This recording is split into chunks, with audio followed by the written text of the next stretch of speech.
प्यारे साथियों, स्वागत है आपका आपके अपने YouTube चैनल सीता अध्ययन मंत्रा में। काफ़ी दिनों बाद मुलाकात हो रही है और मैं आपके लिए लेकर आया हूँ द्वितीय श्रेणी अध्यापक परीक्षा RPSC। और इस वीडियो में हम शुरुआत करने जा रहे हैं एक नई सीरीज़ की, जो वीरता से संबंधित है। और वीर सतसई आपको सामने दिखाई दे रहा है, जो सूर्य मल मिश्रण कृत है। तो सिलेबस के अकॉर्डिंग शुरू के जो 20 जो दोहे हैं वो दिए गए हैं। वैसे राजस्थानी में दोहों का अगर प्रयोग देखें तो उसे वयण सगाई कहते हैं। वयण का मतलब वर्ण होता है, सगाई का मतलब संबंध होता है, यानी कि वर्णों का आपस में संबंध। तो उसी छंद में हम वीर सतसई को पढ़ेंगे। तो ये प्रथम वीडियो है, तो 20 है, तो हम 5-5 के अनुसार पढ़ लेंगे इसको, 4 भागों में इसे पूरा कर लेंगे। तो आपके समक्ष है, सबसे पहला है मंगलाचरण, और जिसमें गणेश वंदना दी गई है सबसे पहले। और जो संपादक है इनके नरोत्तम दास स्वामी, नरेंद्र भानावत, लक्ष्मी कमल है, जैसा कि सिलेबस में दिया गया है। तो ऐसी कोई गुंजाइश नहीं है कि ये आपका गलत होगा। तो सबसे पहले देखते हैं, वही हम सबसे पहले कठिन अर्थों को जानेंगे, पढ़ेंगे, और उसके बाद में इसकी व्याख्या विश्लेषण करेंगे और कला पक्ष को जानेंगे। देखिए, पढ़ते हैं। लाऊं पे सिर लाज हूँ, सदा कहाऊं दास, गणवई गाऊं तुझ गुण, पाऊं वीर प्रकाश। ये पहला है। कठिन अर्थ जान लेते हैं।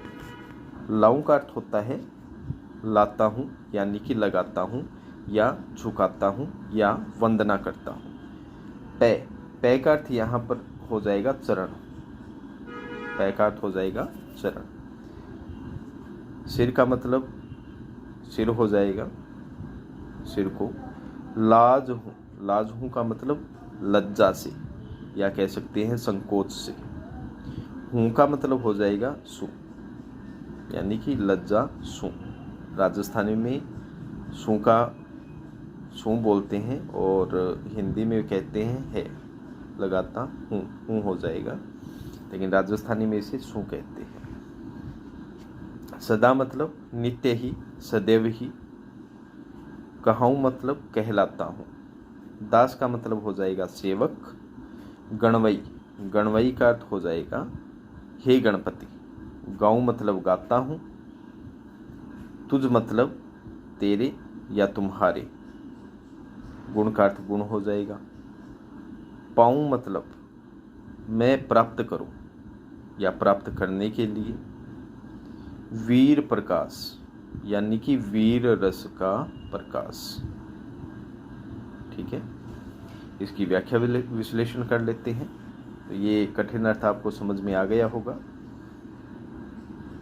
व्याख्या में आपको करना है कि हे गणेश जी, मैं लाज हूँ मतलब संकोच से या संकोच के साथ तुम्हारे चरणों में अपना सिर झुकाता हूँ, अर्थात तुम्हारे चरणों की वंदना करता हूँ।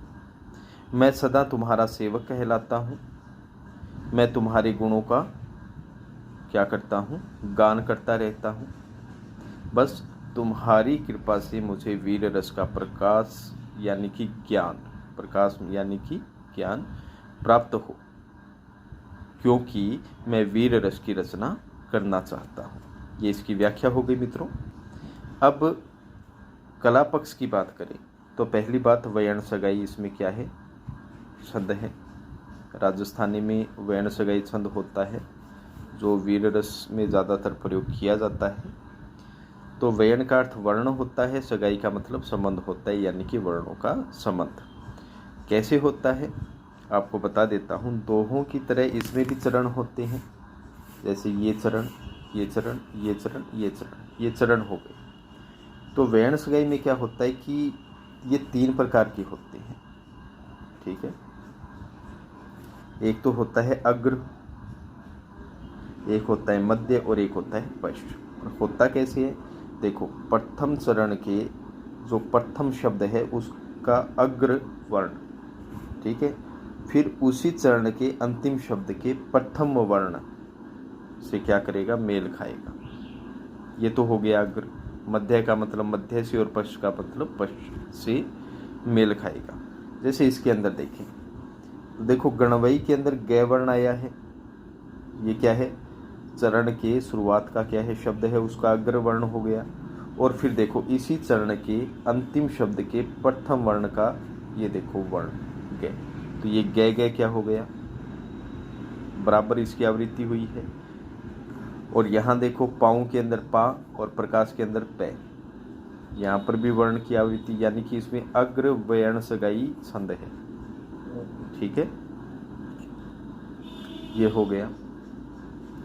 अब इसके अलावा इसके अंतर्गत छेकानुप्रास भी आया है।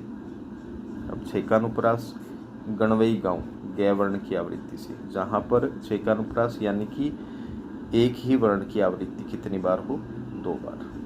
ठीक है, वहाँ हो जाएगा। वीर रस, इसमें वीर रस नहीं शांत रस कह सकते हैं, भक्ति रस आ जाएगा इसमें। अब चलते हैं नेक्स्ट है मित्रों सरस्वती वंदना, इसको जान लेते हैं। आणो उर जाने अतुल गाणी करण अगूठ, वाणी जगराणी वड़े मैं चिंतानी मूठ। ये देखते हैं। ठीक है साथियों, सबसे पहले इसका कठिन अर्थ जान लेते हैं, पढ़ दिया इसको। तो आणो का अर्थ होता है आनी लाया, मतलब लगाना। ठीक है, पूर्व मतलब हृदय हो जाएगा, यानी कि हृदय के लगाना, यानी हृदय के अंदर बसा लेना। ठीक है, जाने मतलब जानने वाली हो जाएगा। अतुल का अर्थ हो जाएगा अपार। गाणी का अर्थ हो जाएगा ज्ञान। ठीक है, करण मतलब करने वाली। अगूढ़ का मतलब स्पष्ट। वाणी मतलब सरस्वती या वाग्देवी कह सकते हो आप। ठीक है, यानी वाणी की देवी। जग रानी जगत की रानी, इस संसार की रानी। क्या हो जाएगा जग रानी का, जगत की रानी।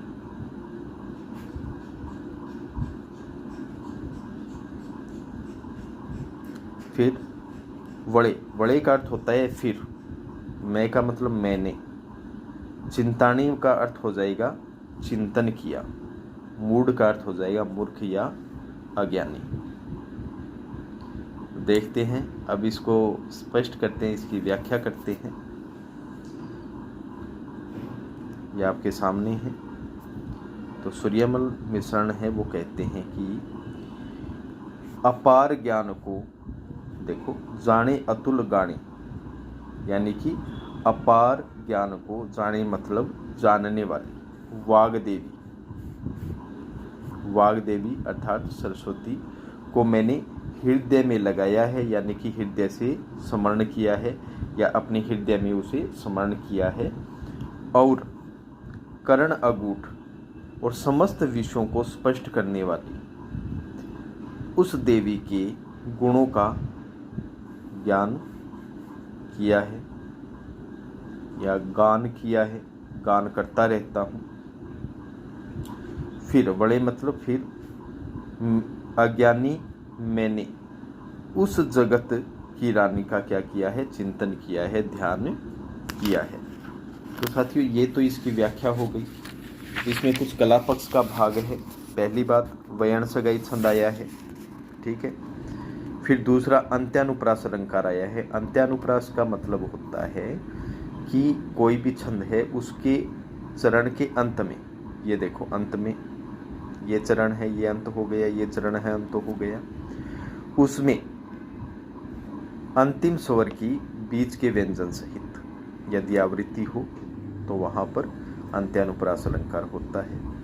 अब देखो यहाँ पर भी ढ आया है, यहाँ पर भी ढ आया है, तो एक स्वर तो ये हो गया।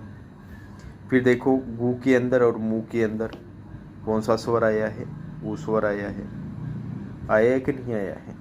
यहाँ ए स्वर आ गया और बीच का व्यंजन आ गया। ये तो है कि अगर हो तो, लेकिन 2 स्वरों की अंतिम 2 स्वरों की आवृत्ति होना जरूरी है। ठीक है, तो वहाँ अंत्यानुप्रास अलंकार होता है। बाद बाकी अन्य कला पक्ष की बात करें तो अब देखिए, इसमें जैसे ये है जाने अतुल, इसमें अन्यार्थ हो जाएगा उसे अपार महिमामयी पाया, ठीक है। और कर्ण अगूढ़, इसके अंदर भी अन्यार्थ क्या हो जाएगा, विषय को स्पष्ट करने के लिए, ठीक है। अब चलते हैं नेक्स्ट छंद की ओर। ये आपके समक्ष है, तीसरा छंद है। विकम वर्षा वीतियाँ गुण चौचंद गुणीस, विष हर तिथि गुरु जेठ बरती, समय पलटी शीश। तो कठिन अर्थ जान लेंगे पहले। कठिन अर्थों में विकम का अर्थ हो जाएगा विक्रमादित्य, यानी कि विक्रम, क्योंकि विक्रमादित्य ने विक्रम संवत चलाया, तो यहाँ विक्रमादित्य आ जाएगा। विक्रमादित्य की विक्रम। वर्षा का अर्थ हो जाएगा वर्षों के। बीतियाँ मतलब बीत जाने पर, यानी कि व्यतीत हो जाने पर। गुण मतलब समझो या जानो। 100 का मतलब 4। चंद, चांद एक ही होता है। गुणीस, गुणीस आया है 19 के लिए, ठीक है। गुणीस किसके लिए आया है, 19 के लिए। अब तीनों का क्या हो जाएगा, चौचंद गुणीस। 100 का मतलब मैंने क्या बताया, 4। चांद का मतलब 1, गुणीस का मतलब 19, ठीक है। अब उसको विपरीत कर लो, 9, 19 और 14, ठीक है। ये हो जाएगा 1914 विक्रम संवत। तो चौचंद गुणीस का अर्थ क्या हो जाएगा, 1914, ठीक है। आगे देखते हैं। विषहर, ये है की जगह अपने को धय करना पड़ेगा, क्योंकि राजस्थानी में धय को है कहते हैं। तो विषहर का मतलब हो जाएगा विस्तर, और विस्तर होता है सांप, यानी कि तिथि कौन सी है, नागपंचमी, ठीक है। कौन सी, नागपंचमी हो जाएगा। गुरुवार है। जेठ, ज्येष्ठ महीना है। बदी, बदी और सुदी, देखो एक महीने में 2 पक्ष होते हैं, कृष्ण पक्ष और शुक्ल पक्ष। शुक्ल पक्ष को सुदी कहते हैं और कृष्ण पक्ष को बदी कहते हैं, तो ये कृष्ण पक्ष आ जाएगा। समय का मतलब समय हो जाएगा, जमाना हो जाएगा, ठीक है। पलट्टी, पलट्टी का अर्थ हो जाएगा पलटा खाया, उल्ट फेर हुई या बदला। शीश का मतलब सिर पर, यानी कि जनता के सिर पर, ठीक है। ये पूरा इसका कठिन अर्थ हो गया। अब देख लेते हैं इसकी व्याख्या।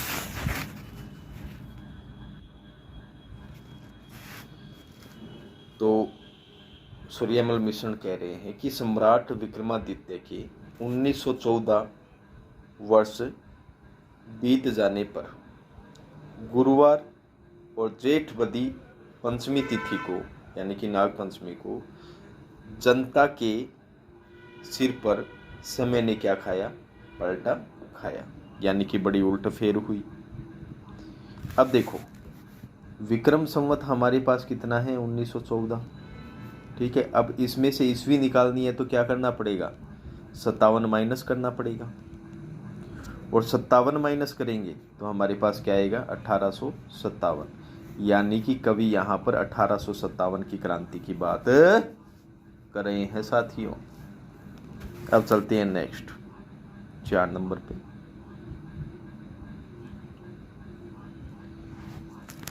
अच्छा, इसका कला पक्ष नहीं बताया ना साथियों, कला पक्ष इसमें कुछ भी नहीं है, वही वर्ण से गई छंद करना है इसके अंदर। तो जो गुण चौचंद गुणीस आया था उसमें गुण है, वो प्रथम शब्द आ गया छंद का, चरण का, उसमें गै वर्ण आया है। और फिर अंतिम शब्द देखिए गुणीस, अंतिम शब्द का प्रथम वर्ण भी गया आया है, ठीक है। इसी प्रकार विक्रम वर्षा वीतियाँ, उसमें भी विक्रम में वी आया है और अंत में भी वी आया है। समय पलटी शीश, इसमें भी से आया है, से आया है, तो वर्ण से गई छंद हो गया कि नहीं हो गया साथियों। अब चलते हैं 4 नंबर पे। इक डंकी गिण ओकरी, भूले कुल स्वभाव, सूरा आलस अस में, एकज गमाई आव। तो इसका कठिन अर्थ जान लेते हैं। देखो, इक डंकी, देखो इक का मतलब एक से है। राजस्थानी में जो संख्या एक होती है, जो हम हिंदी में एक लिखते हैं या एक लिखते हैं अंक में, तो उसे राजस्थानी में एक कहते हैं। ठीक है। डंकी का मतलब होता है आधिपत्य, प्रभुता कह सकते हैं, और दोनों का अर्थ क्या हो जाएगा, एक छत्र आधिपत्य, यानी कि एक ही शासक का आधिपत्य। ठीक है। गिण का मतलब हो जाएगा समझकर या जानकर या देखकर। ओक, ये बेटा एक है, इसे ओक भी कह सकते हैं, एक भी कह सकते हैं। यहाँ एक ही मान लीजिए आप, एक यानी शासक की, अर्थात अंग्रेजों की या अंग्रेज कंपनी की। ठीक है। एक री मतलब एक की ही, केवल एक की। भूले मतलब भूल कर। कुल स्वभाव, कुल स्वभाव का अर्थ हो जाएगा कुल के स्वभाव को, यानी कि क्षेत्रीय कुल के स्वभाव को। भाई सीधी सी बात है, पराधीन नहीं होना यह क्षत्रिय कुल का क्या है, स्वभाव है। ठीक है। लेकिन हमारे यहाँ के जो शासक थे वो अपने कुल स्वभाव को क्या हो गए थे, भूल गए थे अंग्रेजों के एक छत्र राज्य को देखकर। अब आगे देखते हैं। सूरा, सूरा का अर्थ हो जाएगा सूरों ने, यानी कि वीरों ने या वीर क्षत्रियों ने। आलस, आलस का मतलब आलस्य। और असमे, असमे मतलब ऐशो आराम में। एकज, एकज बना है मित्रों अकार्य से। अकार्य मतलब बेकाम में, यानी कि व्यर्थ में। गमाई मतलब गंवा दी। आव का मतलब आयु, आव का मतलब क्या हो जाएगा, आयु। अब साथियों इसकी व्याख्या विश्लेषण देख लेते हैं। कठिन अर्थ आपको भली प्रकार से समझ में आ गया होगा। थोड़ा धीमी गति से ही करवा रहा हूं ताकि आपको भली प्रकार से समझ में आ जाए। तो अब इसका अर्थ जान लेते हैं। तो सूर्यमल मिश्रण कह रहे हैं कि एक शासक, ओकरी मतलब एक शासक, अर्थात अंग्रेजी कंपनी का एक छत्र आधिपत्य देखकर भारत के जो सूरवीर थे, जो भारत के क्या थे, सूरवीर थे, वो अपने कुल स्वभाव को भूल गए। भूले मतलब भूल गए और अंग्रेजों के पराधीन हो गए। उन्होंने आलस्य और भोग विलास, ऐशो आराम में अपने जीवन को, अपनी आयु को क्या कर दिया, व्यर्थ ही गंवा दिया। साथियों समझ में आई बात। हाँ, तो कला पक्ष इसमें कुछ भी नहीं है साथियों। अब चलते हैं अगले पद की ओर, अगले छंद की ओर। ये आपके सामने है साथी, 5 नंबर है। इन वेला रजपूत वे राजस गुण रंजाट, रंजाट का मतलब रंगे हुए। सुमरण लगा वीर सब वीरा, रोकुल वाट, वाट को मतलब है मार्ग, रा मैं तेरी वाट देखूं री। अब देखो कठिन अर्थ देख लेते हैं। इन मतलब इस, वेला का मतलब होता है वेला में या समय में। राजपूत का मतलब हो जाएगा राजपूत, यानी कि क्षत्रिय। वे का मतलब वे हो जाएगा। राजस गुण रंजाट, इस पूरे का देख लो। राजस गुण रंजाट का मतलब वीरता के गुण से रंगे हुए। राजस का मतलब वीरता हो जाएगा, गुण का मतलब गुण, रंजाट का मतलब रंगे हुए हो जाएगा, वीरता के गुणों से रंगे हुए। सुमर्ण मतलब स्मरण करने, लगा मतलब लगे, यानी कि स्मरण करने लगे। वीर सब वीरा, वीर का मतलब वीर हो जाएगा, सब का मतलब सारे हो जाएगा, वीरा का मतलब वीरों के हो जाएगा। रो कुलवाट, कुल का मतलब कुल हो जाएगा, यानी वंश हो जाएगा, और वाट का मतलब मार्ग हो जाएगा। रो मतलब के हो जाएगा, यानी कुल के मार्ग को, यानी कि वंश परंपरागत चलने को। कठिन अर्थ जान लिया है। अब इसकी जो व्याख्या है वो देख लेते हैं साथियों। सूर्यमल मिश्रण कह रहे हैं कि ऐसे इस समय में वे सब जो वीर क्षत्रिय हैं, जो वीरता के गुणों से रंगे हुए थे, जब 1857 की क्रांति हुई थी उसी समय की बात यहाँ पर कह रहे हैं कि भाई ऐसे इस समय में वे वीर क्षत्रिय जो वीरता के गुणों से रंगे हुए थे, तो वे वीरों के कुल के मार्ग को याद करने लगे और पराधीनता के बंधन को तोड़ फेंकने की तैयारी करने लगे। यानी कि अंग्रेज़ों का आधिपत्य हो गया था और उसी पराधीनता के बंधन को वो तोड़ना चाहते थे। तो साथियों, ये अपने 5 छंद हो चुके हैं। अब जो नेक्स्ट वीडियो है उसमें फिर 5 छंदों पे चर्चा करेंगे। 20 छंद हमारे पाठ्यक्रम में हैं, आरपीएससी द्वितीय श्रेणी अध्यापक में, तो उस पर चर्चा करेंगे। मिलते हैं नेक्स्ट वीडियो में, तब तक के लिए जय हिंद जय भारत साथियों।